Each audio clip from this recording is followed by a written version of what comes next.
Hello again, YouTube. This is the Magnus. Today we're going to be doing something a little different. We're going to be taking a look at the Beastmen faction and each unit that they have as far as viability for competitive online play. Now, if you're just playing with your friends or for fun, or if you're playing the campaign, really you can get away with just about anything. And fun should be your primary focus. But if you're going to be playing on the ladder and you're trying to move up, well then you kind of have to focus on bringing units that have great value. So the first thing we're going to do is look at the lords. The Beast Lord, the Chariot is generally not something worth it. Call of Violence I don't really like because it's only 10 seconds. I rarely take Apocalyptic Vision. It's 14 seconds with a 90-second cooldown and costs you 153.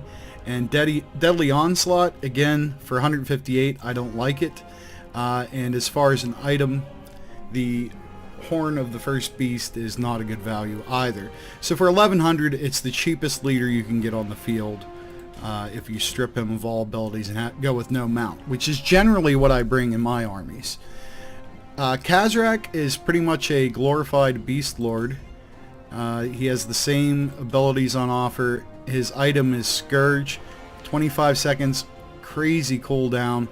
If he had big splash damage, might be worth it, but he doesn't, so it isn't at 221. So I pretty much never bring Kazrak. I always bring the Beast Lord. Maybe if I had a little extra money. Let's see, without the abilities, he's 1300, so 200 more. If somehow you ended up with 200 you wanted to burn, you could do that upgrade. Malagor is a viable option. This ability, something wicked this way comes, -4 leadership for 60 meters around him. Not particularly strong, but it only costs you 21. So unless you really need that 21, I'd take that. Unholy Power, definitely going to take that. Bestial Surge, which is very helpful. You definitely want to take that, even at 176. Arcane Conduit, yes. Viletide, not worth it. Devolve got nerfed, not really worth it. Traderkin is definitely situational. At 116, it's viable. Brave Scream, I haven't played with this a whole lot, but from what I saw, definitely not worth it. We have the Mantle of Goric. Now, we got to check and see, can that be overcast to get you area of effect? It can't. Okay, I didn't think so. So we don't want that either. And Savage Dominion spawns a Cygor. If you're going to go wild, you're pretty much going to go this way so you can take the Cygor. So you're definitely going to want to have that. Item-wise, leadership, weapon damage, and armor piercing. 45 meters. Not too often are you going to keep Malagor that close. And at 191 for some pretty small buffs. They're very situational. I'd say opt out of that. So if you want to get a Cygor out on the field, go with Malagor. Otherwise, the recommendation generally is to go with the Beast Lord, completely stripped down. Now let's take a look at the Gorebow. This is definitely, as most of you probably know, one of the best units in the game, and really what defines the Beastmen as a rush faction. Can you go flying heavy? Sort of, if you take a bunch of shaman that have beast. Not really. That's kind of going to be cheesy. You could go, the other way and have a bunch of Cygors. Not really viable and kind of cheesy too. So the Gorebow is going to be your go-to guy. And this is constant, Slaughterer's Call. So anything that's constant is generally worth it, especially at 64. This one, self, targets, and range. It doesn't give any sort of range, so I'm guessing it doesn't affect others. But definitely at 64, going to take that. Foe Seeker, if you have the money, certainly worth it. My least favorite is Deadly Onslaught because it's 151. I like the Potion of Toughness and the Potion of Healing. Always bring those. There's no reason not to. And occasionally I like to bring the Potion of Strength if I have the extra money. At 58, it's definitely worth it. Any of the potions can be viable, but the two you have to have is healing and toughness. And if you have that and the first two abilities, it's going to cost you 1281. And if you upgrade and add the potion of strength, 1339. Okay, Bray Shaman of Death. I guess you could use them. Nobody really does. Bray Shaman of Wild. Again, if you don't bring Malagor, he's going to give you the Bestial Surge, which you're definitely going to want. But other than that, I like Beasts much better than Wild. And let's take a look at Beast. Okay, again, the Chariot, really not worth it unless you plan on having a very good situation against a lot of infantry and missiles where you'll have time to micro him. It just, otherwise, you're better off without it. I take Wild Heart. It's kind of expensive, but it's worth it. Arcane Conduit is good. Don't need the Wild form. Flock of Doom, AoE, and if you overcast it, it's pretty darn good. Not OP, but definitely good. And at 54, you're crazy not to take it. The Amber Spear, situational. I don't really like it, especially at 116. Pan's Impenetrable Pelt. When you overcast this is AoE, and it's going to give 22% damage resistance for 50 seconds, plus 24% speed as well. So coming in at 126, definitely a good play. The Curse, no. I don't even know what it costs. I'm still going to say 192. And being able to spawn a Manticore, I bring this almost every time, just about every time. So 212. So you can see you can get a well fitted out Bray Shaman of Beasts for 1263. Items, you might want to bring the ability recharge thing if you think power is going to be an issue, but generally I don't. Okay, let's take a look at the infantry. The most cost-effective infantry you have is Ungor Spearman Herd. Now, on their own, they're not going to hang in there very long, so they're definitely not frontline troops. And if you've watched a lot of my videos, you'll see that I like to put them behind my line. Whether there's 2 or 4 of them, it discourages cavalry and flying units from coming into the rear. And then if that's not an issue, I send them in with my infantry, but they never take the charge because they have very low leadership and generally low stats, but they're crazy cheap. If you're going up against a lot of missiles, the Spearman Herd with shields is a decent unit, cost-effective wise. Ungor Herd is the least cost-effective infantry you have. There's almost no situation where you want to bring these guys, unless you're doing some sort of weird Vanguard stock build or something like that. Gore Herd with shields, viable. I like the Gore Herd better. They do more damage, but they are a little less cost-effective. But they also have the Vanguard deployment. So I generally go with these guys. But if you're expecting a lot of missiles or a lot of monsters, go with the shields. They're gonna pay off a lot better.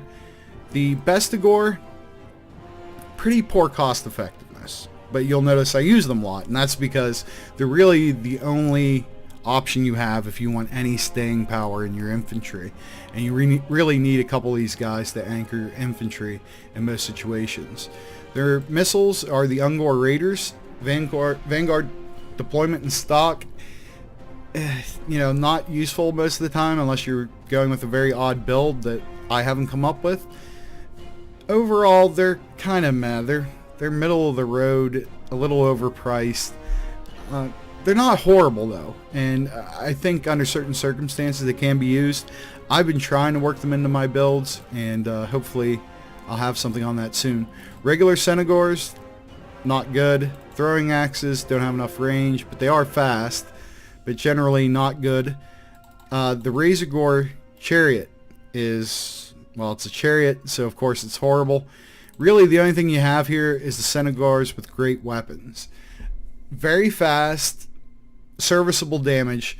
The problem is they have next to no armor or melee defense, so they're not going to last in any sort of prolonged engagement with other cavalry, and their charge bonus is pretty poor, all things considered. The Warhounds, take the ones without poison unless you have a little bit of extra money. They're good for maneuverability. Other than that, they're not good at all. Razorgore Herd, I'm actually going to show you here in a little bit. I'm going to switch that over to the vampires.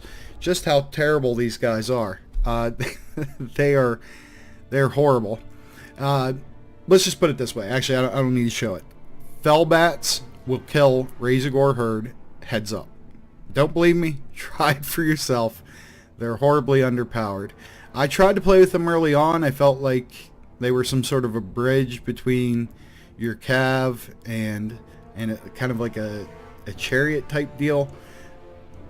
They're They're just not good. Chaos Spawn aren't really good for Chaos, aren't good for you either. Minotaurs with shields are the least cost effective, then Minotaurs. The best by far is the Great Weapon Minotaur, but honestly you get much better value out of the Giant, so unless you're worried you're going to go up against somebody with Gaze of the Heck or Burning Cheese, you know, something that's going to spike him, you're definitely better off with the Giant. The Cygor is horribly overpriced, and this is one of the things where people say the Shaman of the Wild is too much of a value because you can get a $1,600 unit for free. A Cygor is not worth $1,600 at all. No chance, no way. Somewhere between $1,000 and maybe $1,200 at best. It's pretty good, don't get me wrong, but $1,600. I mean, is it up there with top-end artillery? I don't think so. I haven't seen that kind of performance out of these guys. So, kind of in summary, the Beastmen are a rush faction. They seem to shine best when you're infantry and Gorebow heavy. Missiles, you only got one choice, not very good. Cav, extremely limited. Monsters, you've got a lot of options, but not many that are actually worth playing. Your artillery is overcosted. So basically, you're going to be bringing a Shaman or two, Gorebow 2 or 3, either the Beast Lord or Malagor, and then filling it up with a good bit of infantry. So the Beastmen are viable, yes, but do you have a lot of options? No. It's not like the Empire where you have all these different builds and directions you can go. They're pretty much focused in one area. So, but if you focus on their high points, they're one of the hardest armies to beat. And I'm going to give you another little tip on the Gorebow. I showed you guys the pull-through trick, and I talked about how to stop them. Well, there is one extremely hard counter to the Gorebow. That belongs to the vampire counts, and it'll probably come as a surprise to you. It is the Vargulf. The Vargulf, for whatever reason, and I don't know if it's intended, knocks down a Gorebow at least 75% of the time it hits it. So the Gorebow literally does not even hardly get a chance to retaliate. So if you're going up against Gorebows, bust out some Vargulfs, you're going to ruin their entire day. So just that one last final tip for you. So stick with the strong points. You can get a little creative with the Beastmen. Don't get too creative or you're probably going to get in trouble. Anyways, we'll be covering the other factions in upcoming videos. If this was informative to you, please like, please subscribe. Let me know what you think. What factions do you guys want to see next so I can kind of prioritize those. Anyways, until next time, this is the Magnus. Have a great day and good luck on the ladder.